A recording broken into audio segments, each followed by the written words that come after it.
So just to introduce you, you're a business coach for women consultants looking to go from 6 to 7 figures. You're the founder of the Seven Figure Consultant Limited. Career background is in project management and business planning.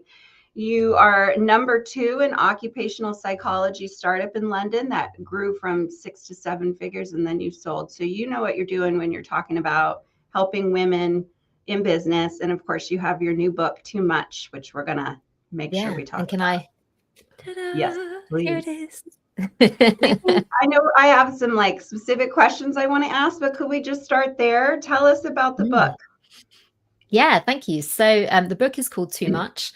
It's written for women consultants and coaches who have felt like too much for most of their life. And the reason that I kind of gave the book this angle is because I really noticed over the last few years, I've met more and more women who, as entrepreneurs, it's like, we're too much, we're way too much.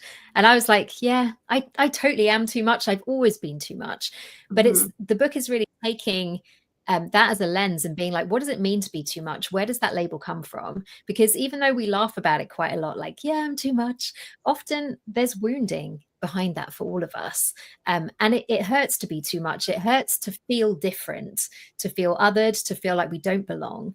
And often the reason for that actually lies in our giftedness and our brilliance, and the fact that we often have been quite exceptional at school, at university, in the workplace. And yet, if we're not given the right nurturing, that feels like something we need to hide about ourselves.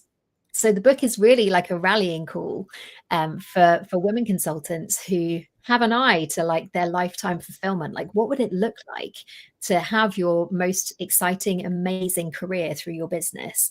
And what would it look like to get to 7 figures and to really feel like, do you know what? I left my corporate career and I have blown that trajectory that I had before out of the water with my amazing business. And so, the big step in that whole process is saying, if I'm too much, does that mean there's something wrong with me? Or does that mean there's something wrong with where I'm putting myself? So the book delves into what it means if you have trauma in your backstory, what it feels like as you try and work through this journey of like getting to the version of your more, so that you don't feel like too much anymore. You feel like exactly the right amount.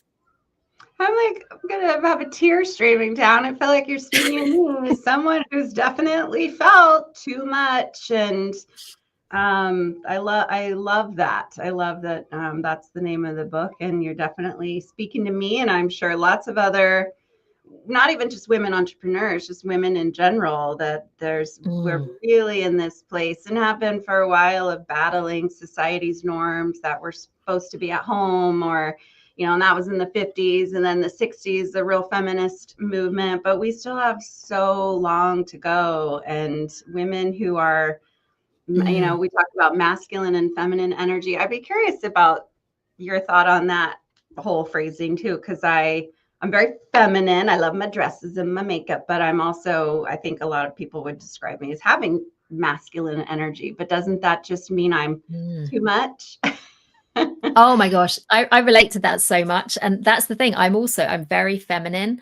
I love to kind of, put on makeup. I love to sort of use all the products. My travel bag has 3 different toiletry bags because I need everything. Yeah. But I actually find often when me and my husband socialize, I behave like one of the dudes. Like I'm often like a lot more assertive. I'm very direct. I'm quite forthright. I it's not that I'm a really nice person. I'm really kind, but I don't mess around, and I don't play the role of like, I'm the little woman. Like Right. I don't know what I think about anything. I know what I think about everything.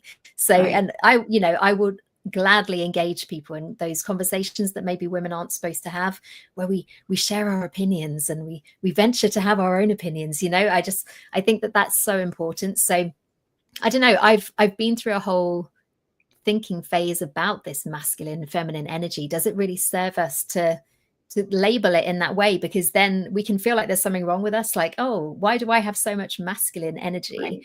And really it's like, well, because we're confident, we're brilliant, we are self-actualized, we are fulfilled.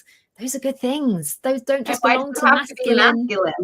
to be those Exactly. things, you know? Yeah. But Yeah. I think that that whole area is so interesting. And even recently, I read something about kind of saying in the 1950s, feminization was sort of reconceptualized to mean domestic, to mean children and child rearing. And I'm a mum. I love being a mum. I adore my children. But I've always been a mum who's like, but that's not the only thing that I am. And I think sort of reclaiming, like, we can be women who have multifaceted identities. I think Mhm. that's really important. I think all of us should be allowed to claim that for ourselves. Yeah, and there's plenty of stories in history of women leading countries, you know. My Mm, daughter was totally drawing a blank. The one who's the most beautiful Egyptian, Cleopatra.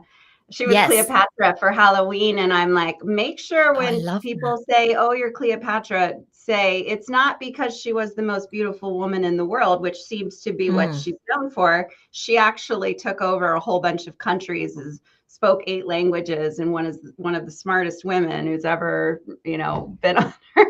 Like, make sure you tell yeah. people that's why you're Cleopatra.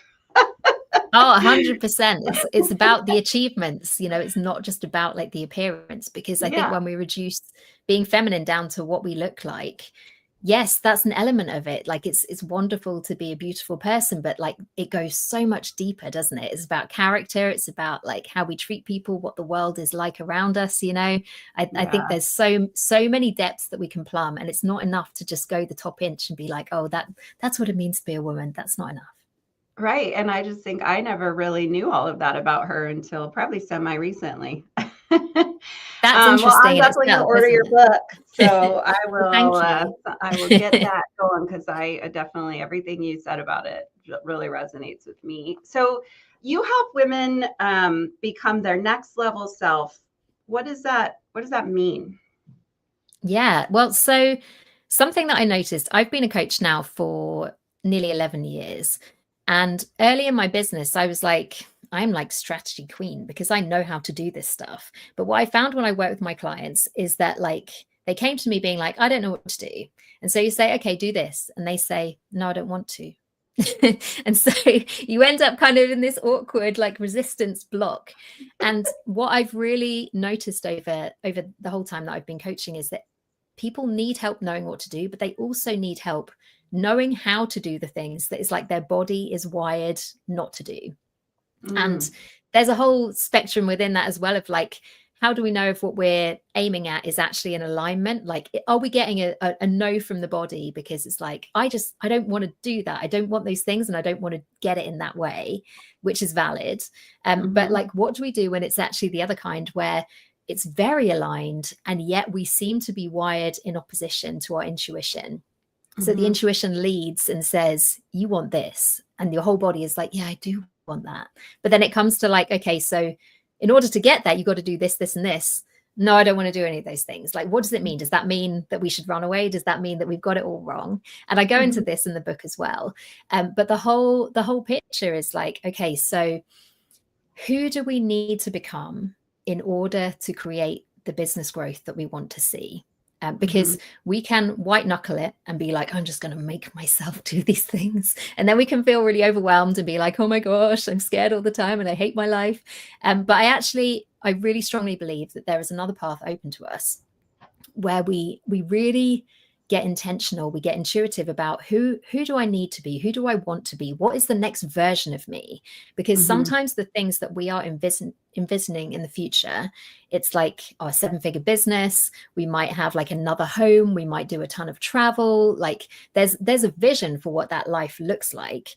But like where we are at the moment, we're not quite ready to fully step into that. So in order to make that journey actually feel doable, it's kind of like, what is, if that is the 7-figure self, that's the 7-figure dream, the vision, what does it look like for us to take the next step? What is the next level self? And actually sort of almost, some people call it portaling, where we're mhm, going on this journey and we get like to a doorway, and it's like, in order to get through this doorway, there's just some stuff that we are going to need to let go of. So there's certain limiting beliefs we might have had our entire life. It's time to let them go.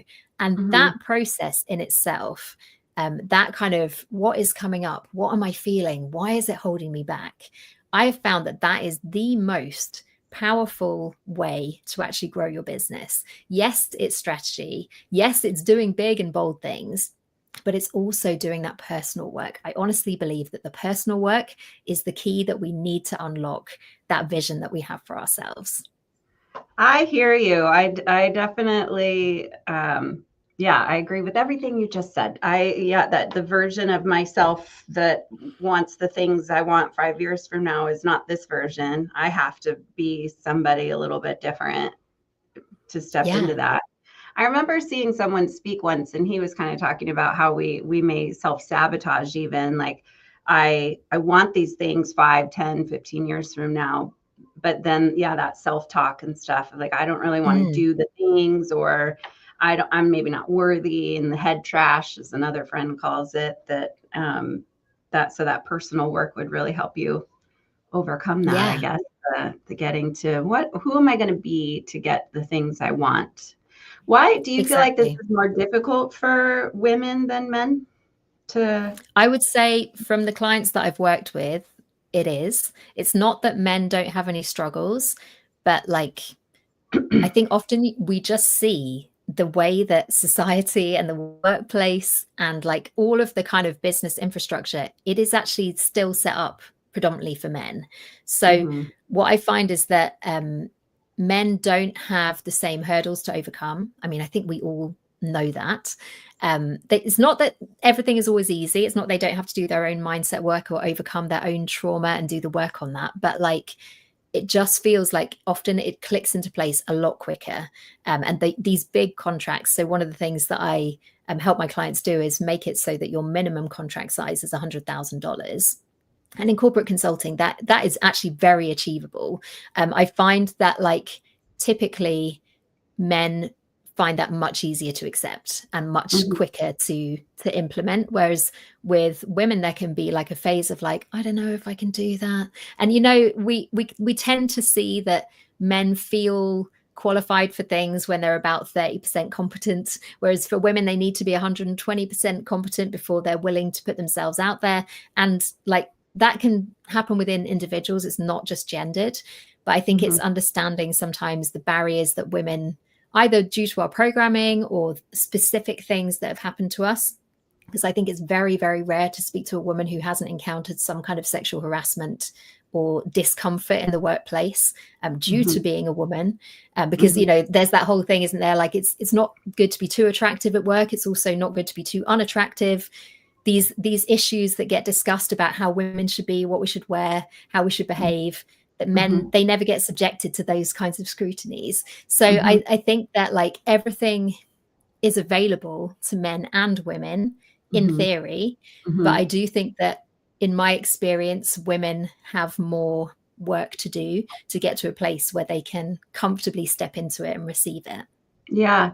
Yeah, I think women, I know there's lots of research about how little girls get called on less in school than little boys, and little girls, if they interrupt, or like, shh, that's not polite, boys, not as much.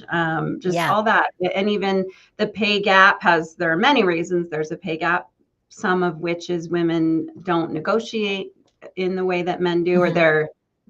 if a man and the woman have the same resume, that the man's going to go in and negotiate for 120 grand, and the woman's going to think maybe I'm worth 100, but she'll take 80, kind of a thing. Exactly. Yeah. Yeah. And, you know, even the issues around maternity leave, but even if you don't get the leave, because in the UK we get like 9 months to a year paid usually, Okay, I'm moving which here. is Good not to the case, you know, in America. But like at the same time, it's the impact that that has on your career. Because I remember very specifically, and I wrote this in the book actually.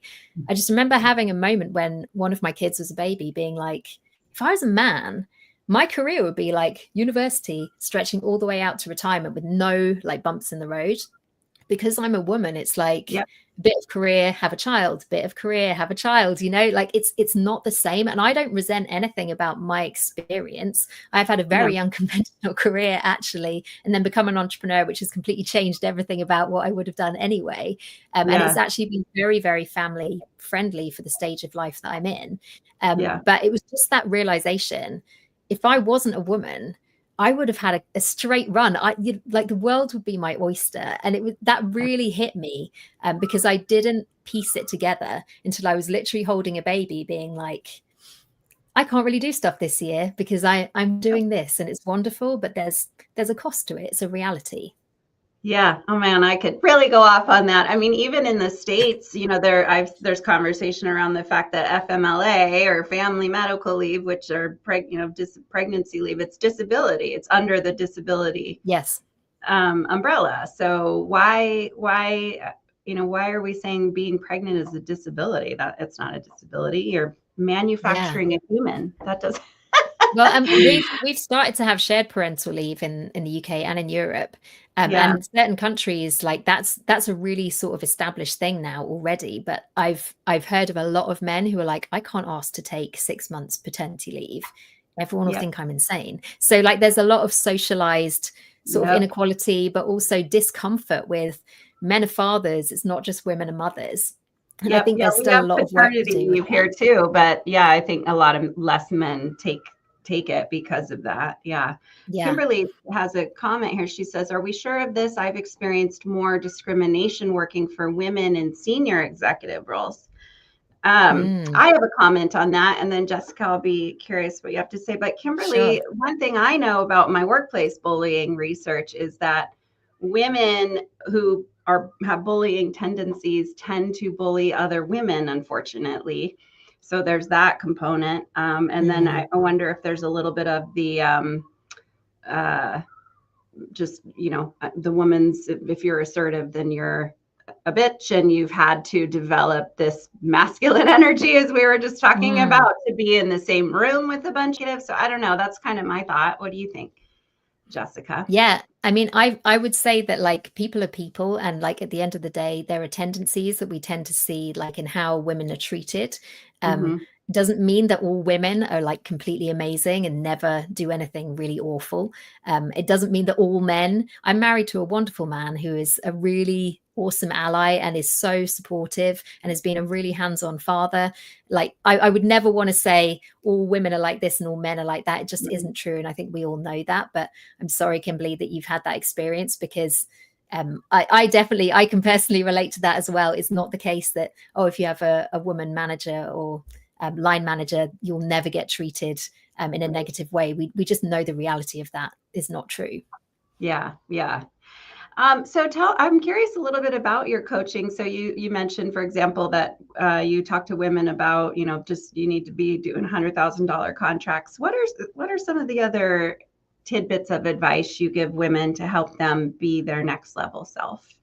Well, I think a key part is often like reconnecting women to their bodies. Mm-hmm. Something I share in the book is that when I was 27, I went through huge burnout in my corporate career because the signs had been there for a while. I had kind of chronic health problems. I had irritable bowel quite badly.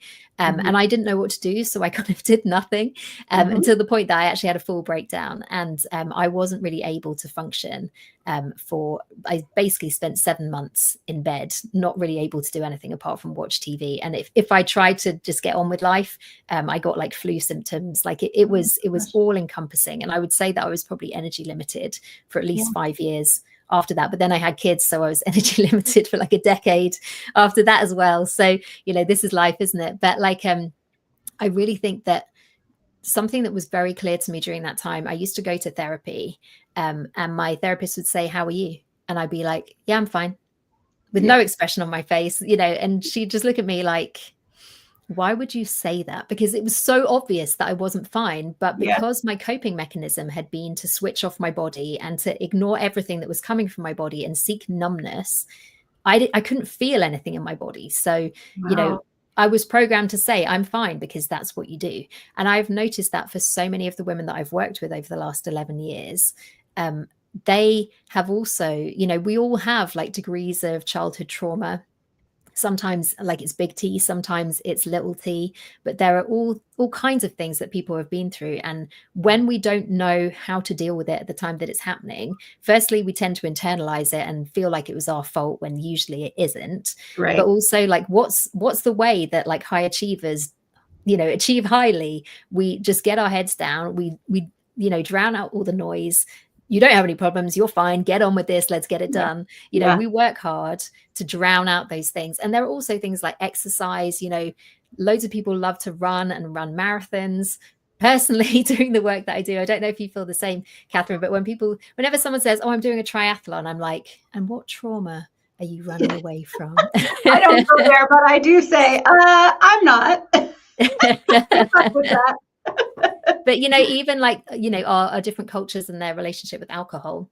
When I was doing my career in London, like pubs had queues like going down the street, like people were sitting on the pavement drinking, because like you couldn't all fit in this tiny little pub. But the thing that we do after work, we get completely hammered. And it's these ways that we've all developed of coping with these unbearable feelings. If we just work hard enough, run fast enough, and drink enough, they won't catch up with us. So I think that it sounds almost like how could that help with business growth? But when we start to really connect with our body, we understand what the universe wants from us, what the universe has from us, what we want for ourselves. Because so much of the time, and I don't know if you've met people who say these kinds of things to you, Catherine, but like, with my business being called 7-Figure Consultant, I meet people sometimes who are like, "I want a 7-figure business." And it's like, "Okay, why do you want it?" "I don't know." And it's like, okay, this can be an aligned goal, but it can also just be like another box to tick if you're a high achiever and you feel like, well, what's the highest version of having a consulting business? Let's make it a 7-figure business, then it will impress everyone. And it's that external validation, that we're like, if I do enough things, I will feel like I'm winning at life. Whereas the key thing that I always want to teach my clients is like, it really doesn't matter what the world outside thinks about who you are and what you do and what you aspire to. The person that you need to check in with is yourself, because you can achieve all the things in the world, and you already know this because of your corporate career. You can achieve everything, and it doesn't feel good when you've got there. You feel empty, you feel burned out, and you feel like, what have I spent my life doing? So we want to switch on that authenticity. I know that is a difficult word that people are like, oh, authenticity. But when you get really focused on like your actual life, your actual body, how you really feel about things, that is the foundation to start growing your business from. And until you've got to that point, like, you can just go through cycles in business where you're like, I think I want to get 5 more clients. And then you do, and you're like, I still feel completely unfulfilled. We need to be wired for fulfillment. Yeah. Well, again, you're speaking to me because for a long time, I'm like, I need to get over $1 million. Why? Because and I would kind of say things like, just to see if I can. And I look around me and I'm like, all these other dumb people made it to, why can't I? And by the way, I have gotten over that, but it's, it really was that, like, well, what does that even mean? Because it's not the number, it's and then so then I started to change it into, well, the number is more of a symbol of the kinds of processes that we would need to have in place if we were doing that, the kinds of clients and the number we would need to charge. And so I think as I started to shift away from just, I want the number, it was really like, the number represents that the business looks differently, and that's the business I want to have because it allows me to have some work-life balance and leave work at 3 to pick up my kids. I don't know. Now that I'm saying this out loud, maybe that's how we were able to get to that number. It's like once I shifted away from just the number to what it really meant, that was helpful. Yeah, 100%. Well, because it's not just the number, it's how we get there. So if you hit your massive goal and you've done it by like never seeing your family, like having a terrible kind of like health wellness situation, like not eating the meals that you should, like drinking too much, staying up till 3 a.m. working, like these are all things that we fall into when we're just really focused on like getting it done. But one of the things that I do with all my clients is like, look, how you are doing in life, we only get one life. Like, honestly, I am not that old. I'm 42, but like I've done my 20s and 30s now. I don't get that time again. And I think with every decade, that is something that I get more awareness around, like how we are, how we feel. That is all we have. The present moment is all we have. If you give those things away, if you give that time away to the wrong things, children grow up and are gone, like we only have the time that we have to really be present and be focused. It's so important to be intentional. It is. And I hope as new generations come in, I mean, I'm 45. My dad and my stepmom were lawyers. My dad became a judge and all this stuff. And I mean, my stepmom finally just recently sold her law firm and retired, but there was this real feather in your cap because you work until 9:30 at night. And every time I talk to them, call, well, Holly's really busy, da da da. And it was just like always this, um, it was like, but for her, it was like a feather in her cap. And I'm like, well, I want to have all the things you have and you get to travel and all this stuff because you have the money, but I'm not doing it by working until 9:30 at night every night and then getting up at 6 and going to the office. And so I think what success looks like hopefully evolves, that success is actually having opportunities because you have the wealth, whatever that means.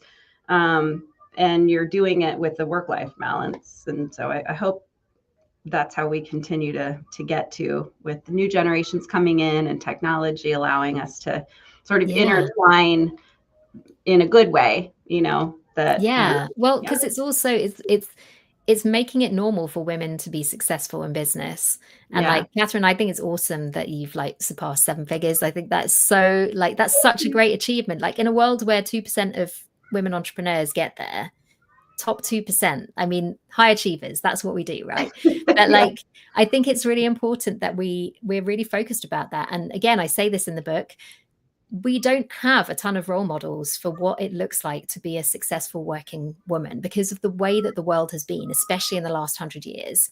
Mm-hmm. So I think it's really exciting that we get this opportunity to break ground, that we get the opportunity to do stuff, that our mothers, our grandmothers didn't always have access to. Like neither of my grandmothers could drive.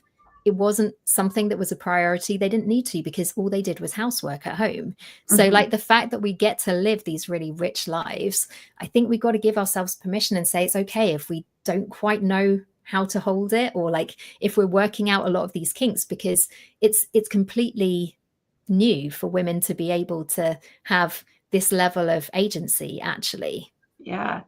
I hope my 2 young kids start to, see that, hey, my mom works hard. They know I have a business and we get to do lots of fun things with her. And hopefully I'm setting a precedent for them, as I'm sure you are for your kids. I hope so. Give us one last kind of final tip to get to our next level self. I think the thing that I would say over and above everything else is that like it's so important. Like you can't fake this work. You can't be like, oh, I have intuition, and you're just like making it up as you go along. Like it's almost like there's a channel that we open between ourselves and the universe. And it's like, okay, what does this need to look like? What can this be? And if it feels really hard at first, like just don't even worry about it, because like, when you first start going to the gym, it's like, oh my gosh, this is so hard. But then when you've been going for like 5 years, it's not a big deal at all. And you can do things that you wouldn't have been able to do then. And so I would say like start on the journey. One of my big things. So I have 2 things that I say in business. First, make your 7 figures with 2 to 10 clients. And if you do the 100K minimum contract size, that gets very doable. Yeah. The second thing is 1% at a time. Like that's what progress needs to be. If you show up and do 1% improvement a day or 1% improvement a week, that will make a difference over the long, over a year, 2 years, 5 years, 10 years, you are going to be in a radically different place. So like you don't need to feel like you've got to figure out everything, but you've got to be able to open this channel with yourself, with the universe, and just be like, no BS is allowed in this space. Like, let's get really real. Who am I? What do I want? What does this feel like? What do I like? All of these really fundamental questions that we are not allowed to often ask as women, and we are definitely not allowed to ask in the corporate workplace. Yeah. Thank you for that advice. It reminds me of another speaker I saw. He just said, you have to do something every single day.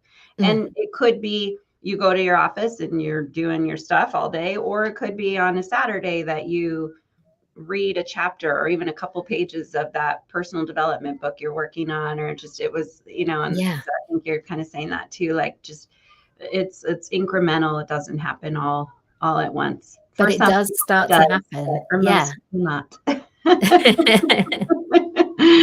Well, thank you so much. I really appreciate your time. And how can we get a hold of your book? Do we go to your website? Can we go to Amazon? Yeah, well, you can go to my website, which is jessicafearnley with an A.com.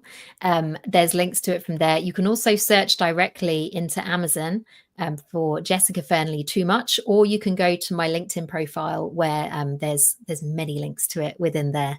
I bet. But yeah. Awesome. Thank you. And Amanda also says she loves the sentiment of small improvements to get a radically different place. Thank you for sharing. Well, thank you, Amanda, for being here with us. Yeah, thank And you. Jessica, I hope you have a wonderful evening and night, and I'll have a wonderful evening or a wonderful day. Yeah, it's still bright and early for you. All right. Thank you again. And thanks all for joining us.